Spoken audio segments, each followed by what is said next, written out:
O lixo, a água, a polícia, o ladrão, o carro, a bicicleta, o bicho, o raio gourmetizador. Na ocupação chamada São Paulo, tem sempre uma pergunta que não quer calar. Vivo na cidade, o ar é negativo, a da prisão morrendo, não é pra me enfrentar mais.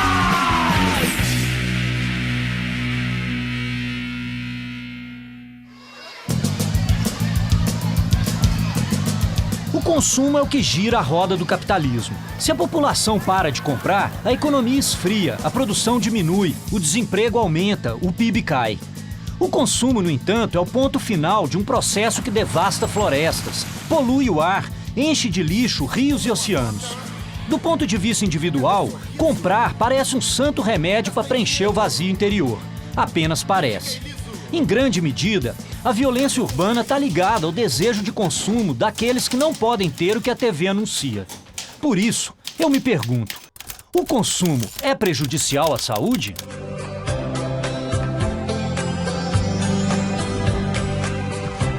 Quando eu era criança, existiam os preços reais e os com desconto. Os preços reais compravam coisas brilhantes que duravam 3 semanas. Os com desconto compravam coisas sem graça. Sim, o consumo é prejudicial à saúde, pelo menos para um grupo de pessoas. Os consumidores compulsivos, que são uma espécie de alcoólatras que, ao invés de beber, vão às compras. Eles se reúnem em grupos de autoajuda chamados devedores anônimos, no modelo dos alcoólicos anônimos.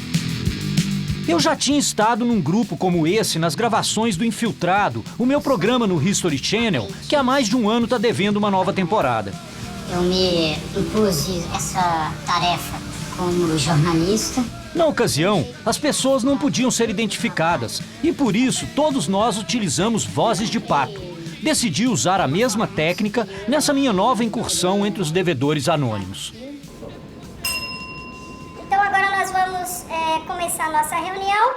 Eu sou Michele, uma DA em recuperação. O DA me ensinou assim, 24 horas, só por hoje. Quando eu falo só por hoje, e eu falo para Deus, eu sou impotente perante as minhas dívidas. Eu sou impotente perante a minha vontade, porque a minha vontade, quando eu tô estressada, é sair para comprar. A senhora sente o consumo como se fosse uma droga?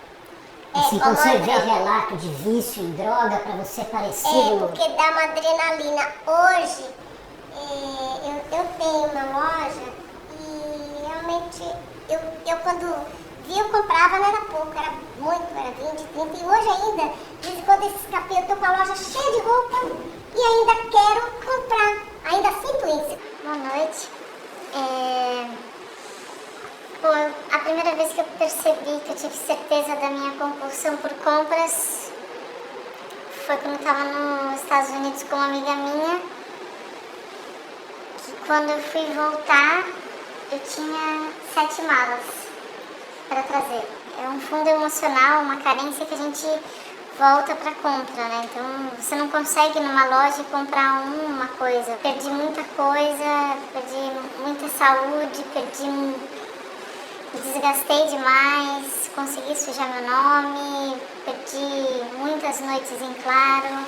Eu sou uma gastadora compulsiva, uma DA em recuperação, e somente pela graça de Deus eu tô sóbria hoje.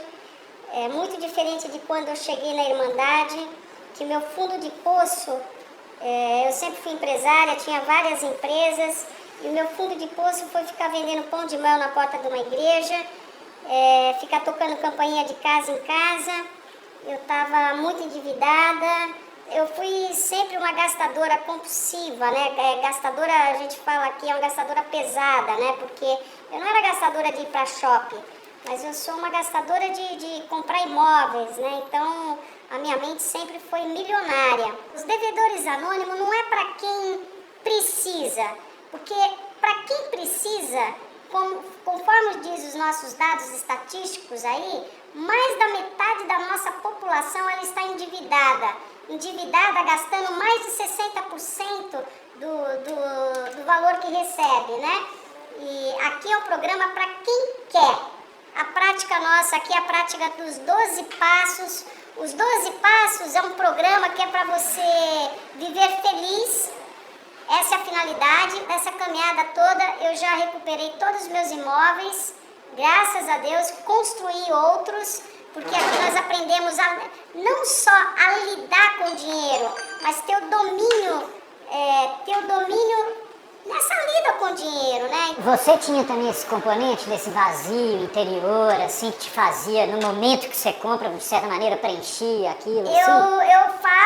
Quando eu cheguei aqui na Irmandade, eu tinha um vazio, que eu tinha uma vontade de enfiar uma faca aqui dentro, no peito, para sair aquela angústia. Eu não sabia como sair aquela angústia, e como é que o que supria essa dor que a gente chama uma dor da alma, né? Você indo lá, vai numa loja e gasta. Só que para quem é gastador, você não compra uma peça, vai lá e compra uma peça. Você vai lá e compra uma de cada cor, né? Calça, vai lá e compra várias calças. Sapato, vai lá e compra várias. Aqui a gente ouve partilha de quem tem 250 sapatos. Meninos perdidos, Peter Pan, num tempo de consumo absurdo. Os documentários do Instituto Alana deveriam fazer parte da cinemateca de todos os pais, como este que você está vendo agora, chamado Criança, a Alma do Negócio. Se eu gastar dinheiro... Em quê? Em roupa, sandália, sapatinho, bota... O Instituto Alana estuda a relação das crianças com a oferta de produtos, especialmente a propaganda infantil. Para falar sobre isso, fui até lá trocar uma ideia com o advogado Pedro Artung, um especialista nesse assunto. Como é que a publicidade afeta as crianças? Olha, a publicidade direcionada ao público menor de 12 anos de idade, que é criança para a nossa legislação, ela tem dois grandes efeitos. Primeiro, é se utilizar da vulnerabilidade infantil para vender um produto ou um serviço, e isso, na nossa percepção, é uma prática injusta, antiética e ilegal. O segundo aspecto é que esse tipo de publicidade direcionada ao público infantil, para as crianças, ela tem um impacto em uma série de problemas sociais, como, por exemplo, a obesidade infantil. E os especialistas em saúde pública são unânimes em afirmar que grande parte desse problema está na publicidade de alimentos com alto teor de sal, gordura e açúcar direcionados às crianças. Um outro problema social gravíssimo e super urgente da gente debater é a questão da violência. Não só a violência simbólica exercida pela publicidade, como, por exemplo, o efeito desse estímulo desenfreado de consumo, como, por exemplo, nos adolescentes. Por que eu digo isso? Porque tem pesquisas da Fundação Casa aqui de São Paulo que apontam que o motivador do ato infracional, roubo, furto e tráfico especialmente, é um desejo de consumo. Então, qual que é o efeito perverso dessa sociedade de hiperconsumo para o desenvolvimento das crianças e adolescentes aqui no Brasil? Essa é uma discussão que a gente trava aqui no Brasil já há 10 anos por meio do projeto Criança e Consumo. A gente tenta debater qual que é o efeito da sociedade de hiperconsumo no público infantil.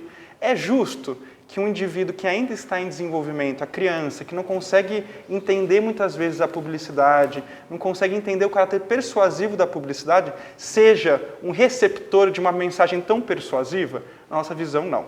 Pedro, o que a legislação faz nesse sentido? O que ela restringe? E qual a demanda assim, que o Instituto tem para aprimorar essa legislação? Porque tem alguma, né? Hoje em dia não é como já foi, né? Olha, tem, na verdade, desde 1988, com a aprovação da Constituição Federal. O nosso artigo 227, que é o artigo que trata dos direitos da criança, ele é um dos artigos mais comemorados no mundo sobre a proteção da criança. Ele diz o quê?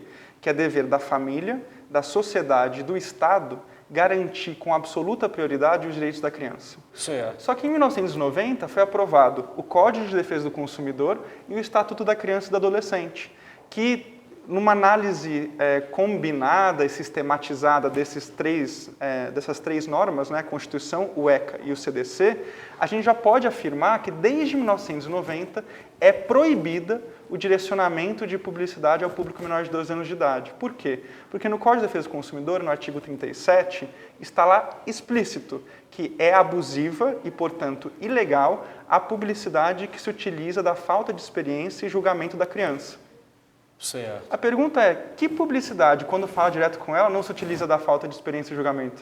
Ô Pedro, agora na prática a gente continua vendo propaganda no intervalo de canais que são dirigidos para as crianças. Por que se está tão explícito assim na legislação, simplesmente se desrespeita a legislação? Essa é a pergunta de R$1 milhão. Porque temos que, além da questão jurídica de conquistar uma legislação, a gente tem que trabalhar a questão cultural. Porque o consumismo, ele está entranhado no nosso cotidiano que a gente nem percebe. É uma falta de consciência mesmo. E a gente está tão forte nesse turbilhão da sociedade de hiperconsumo que a gente não para refletir e ver que uma atividade que é feita historicamente, que é fazer publicidade infantil, é algo ruim. É algo que traz impactos tão nocivos para o desenvolvimento infantil. O que você tem, muitas vezes, acaba por definir quem você é. Essa ideia, tão bem empacotada pela propaganda, é inimiga de uma visão mais humanista sobre a existência.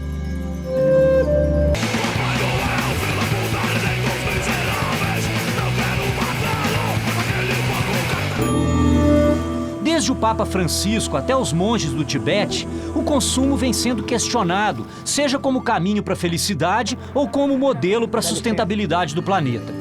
Minha amiga Monja Cohen, líder budista que vive em São Paulo, certamente teria algo a me dizer sobre isso.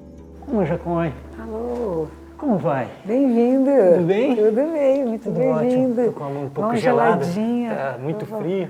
Monja, Diga. eu estou trabalhando nesse episódio do Cidade Ocupada com o tema do consumo.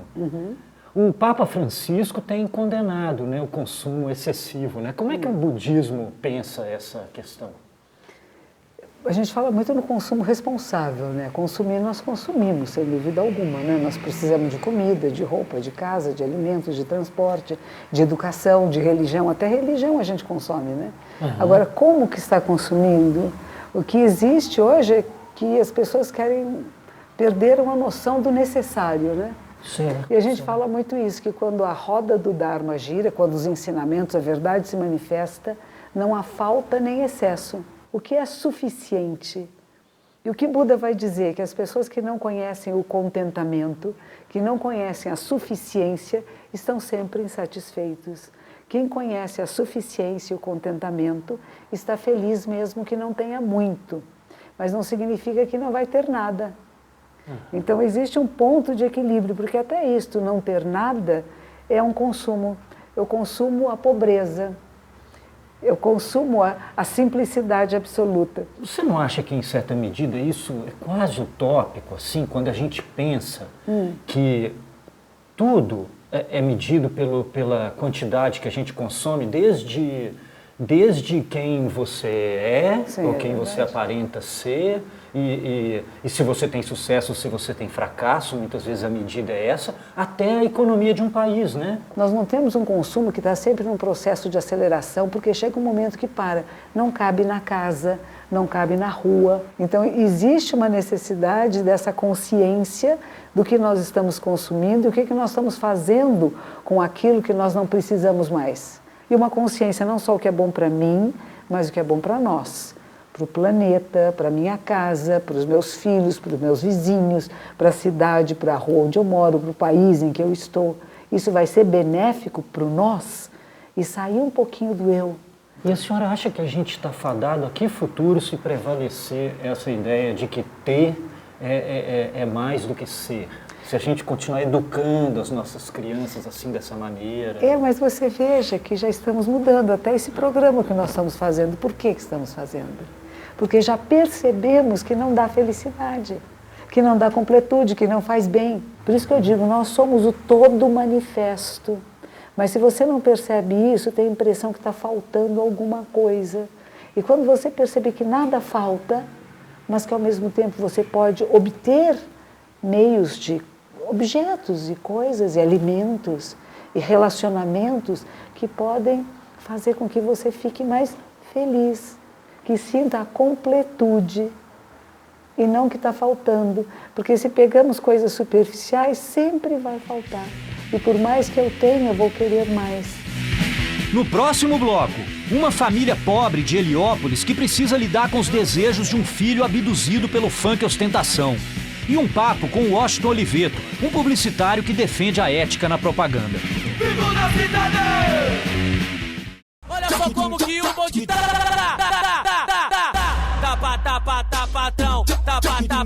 patrão. Tênis, Nike, shorts, bermuda da Oakley, camisa da Oakley, olha a situação. Neste episódio, eu estava perseguindo a resposta à seguinte pergunta: o consumo é prejudicial à saúde?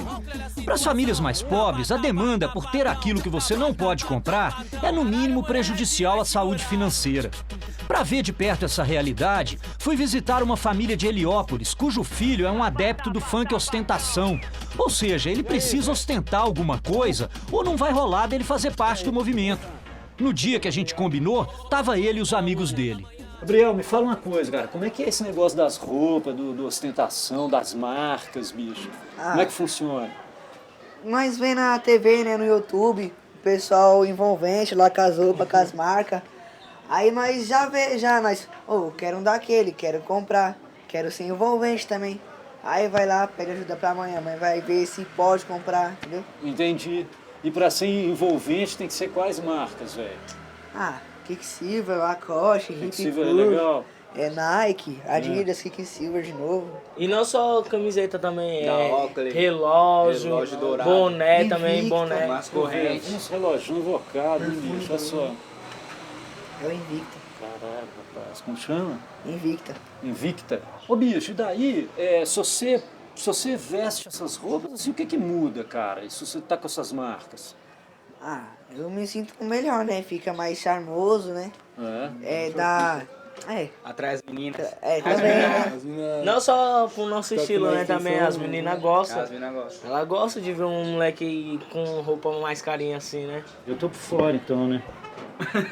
Se você, tipo assim, passando na rua aqui, se fosse morador da comunidade, ninguém ia olhar pra você assim, nenhuma das meninas. Chama mais atenção o que você tem do que o que você é. Se você é um cara honesto, um cara trabalhador, sei lá.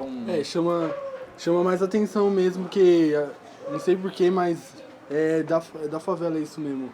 As meninas prestam mais atenção num cara que anda com roupa de marca e desvaloriza as pessoas que sofrem, não tem, que é humilde. Não tem roupa cara pra usar. Qual a maior loucura que você já fez para conseguir a coisa mais cara que você teve, a maior loucura que você fez de consumo, assim? Eu queria logo esse tênis, queria um Adidas, que aí eu peguei pra minha mãe, comprar aquele tênis lá pra mim.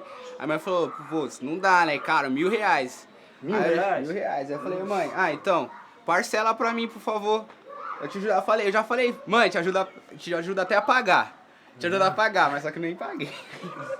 Aí ela foi lá, parcelou, aí foi lá e comprou esse tênis pra mim. Como é que você se sente assim, cara, quando você vê que você não tem uma grana pra ter um negócio da marca sem ser falsificado?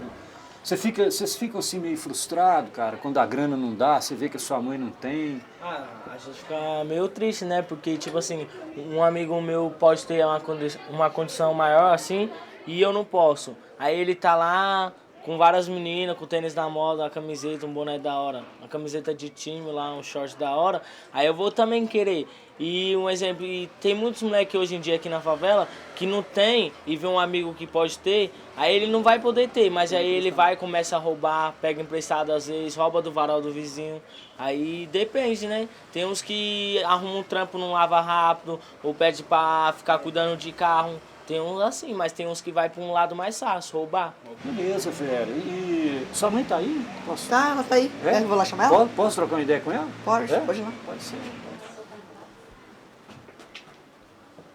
Adriana. Tudo bom? Beleza, tudo jóia. A senhora, tudo bem? Tudo bem. A senhora é a avó? A avó de Gabriel. Como é que é isso assim pra você, Adriana? Pra sustentar esse funk, a ostentação aí deve ser complicado, né? É complicado, na situação que a gente vive E aí, como é que você faz? É aquele negócio, a mãe pra agradar o filho, ela faz de tudo, né? Pra não ver eles caírem no caminho errado. Então, mas assim, no limite, o que eu puder dar, ele tem que aceitar. Agora ele tá trabalhando, ele ostenta com o dinheiro dele, né? A senhora acha que os meninos deviam se preocupar mais assim com o que ele é, o que eles são, assim, do que eles têm? Ou a senhora acha que é uma coisa natural também, desejar as coisas? Eu queria que eles tivessem aquilo que eu não tive, né? Aquilo que eu nunca tive. Que é essa história de roupa boa, né? Aí eu falo pro Gabriel, se você quer tudo isso que você quer, você tem que trabalhar e dar valor que você tem, né? Você já fez umas loucuras? Já. Já comprou coisa pra ele, assim, já dividido fiz. várias vezes? Foi? Não cheguei a dividir, mas eu trabalhava numa empresa das 2 às 10. Então eu saía correndo de lá para ir fazer segurança à noite para juntar esse dinheiro para comprar tênis que ele queria na época. Entendi. Porque a gente tem famílias que vivem em caminho errado, então para não ver o que aconteceu com primos meus, eu tentava fazer para ajudar ele, para ele não querer roubar. Entendi. Então, e esses primos, esse pessoal da família que foi para um caminho errado, você acha que era essa vontade de ter as coisas? Era a vontade de ter as coisas.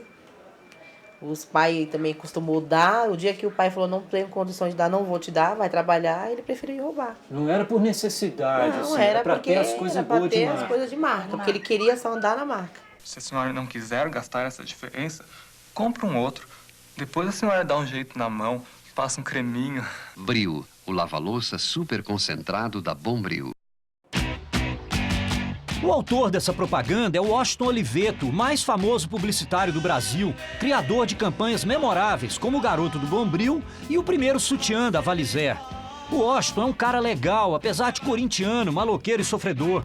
Depois de passar um episódio todo demonizando a publicidade, eu precisava ouvir o seu lado. Washington, eu estou fazendo um episódio aqui do Cidade Ocupada sobre consumo. Certo.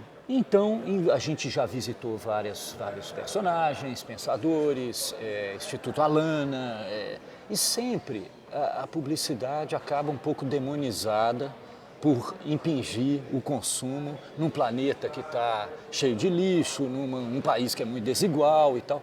Você acha que a publicidade merece esse tratamento, essa demonização? Ela não tem essa importância toda nesse quadro? Não, eu acho que quem merece essa demonização é a má publicidade. Como todas as atividades, a publicidade tem o seu lado bom, o seu lado ruim. É muito pretensioso da nossa parte, publicitários, e muito ingênuo da parte de quem nos julga, imaginar que a publicidade vende. A publicidade, na verdade, ela informa e cria uma predisposição de compra. Quem resolve se consome é o consumidor. O consumidor não é um idiota, ele é inteligente. As pessoas podem, às vezes, não ter cultura, não ter poder aquisitivo, não ter uma série de coisas, mas têm sensibilidade. Cabe a nós, no negócio da publicidade, fazer uma publicidade que, muito mais do que tudo, seja pouco impositiva e muito informativa, sem perder a característica da persuasão. Você acha que caminha para isso, a publicidade, para informar cada vez mais? Porque trabalha sempre um pouco meio no inconsciente, né? Você compra um tênis, nunca é exatamente, esse tênis aqui é bom porque a borracha dele é tal e tal. É bom porque, é da marca tal e aquilo te faz, não sei por qual motivo. É que você não compra, na verdade, você não compra produtos, você compra sonhos, você compra ambições. E a publicidade trabalha com esse componente. O que não significa que a publicidade vai fazer isso de um jeito errôneo, muito pelo contrário. O mundo precisa de fantasia e de informação. Qual que é a sua opinião sobre a proibição da publicidade infantil? Eu acho que ela tem uma característica, em muitos dos casos, extremamente demagógica. A publicidade é muito vítima de demagogias, particularmente dos políticos em geral, porque a publicidade é muito visível, é uma ótima vitrine. O Brasil tem um dos melhores códigos de ética publicitários que existem. Ele não é perfeito. Mas o CONAR foi criado numa época em que se corria o risco de ter uma censura do governo militar. Ele é muito difícil de julgamento quando você entra no aspecto moral, porque bem possivelmente algo que é absolutamente normal para a tua irmã é totalmente chocante para sua avó. E as duas, às vezes, estão expostas à mesma mensagem. No caso da publicidade infantil, Evidentemente que você tem que ter cuidados que a publicidade boa brasileira sempre tomou. Agora você não pode... O CONAR já prevê Prevê... Ela já autorregula essa... Autorregula, evidentemente... O que diz? São critérios onde, evidentemente, você não pode propor o que não vai acontecer, você não pode mentir sobre um produto, você não pode fazer uma série de coisas que o critério de julgamento da criança não saiba ser crítico e recusar. Por outro lado, é muito maluco você colocar qualquer consumidor numa redoma de vidro e paternalizá-lo. Mas você não acha que, por exemplo, o argumento do Instituto Alana com relação às crianças é que a criança ela não teria o discernimento suficiente entre aquilo que é uma fantasia e a realidade dela, de poder consumir? Em alguns casos, sim, mas a criança, por exemplo, ela tem discernimento para perceber que nos desenhos animados os trens não passam em cima dos 3 porquinhos e eles morrem. Entendi. Então, você tem que ter uma estrutura onde você misture realidade e ficção com bom senso. Botando os laquês de 100 dentro de um Citroën. A nós convida porque sabe que elas vêm. O consumo é prejudicial à saúde? Assim como a bebida alcoólica, o glúten, o açúcar, o cartão de crédito, a batata frita, o jogo de cartas, o supino da academia, o funk ostentação e de resto tudo mais nessa vida, o que se pode dizer sobre o consumo é: use com moderação. A noite chegou e nós partiu pro baile funk. E como de costume, toca a nave no rasante de Sonata, de Azira, as mais gatas.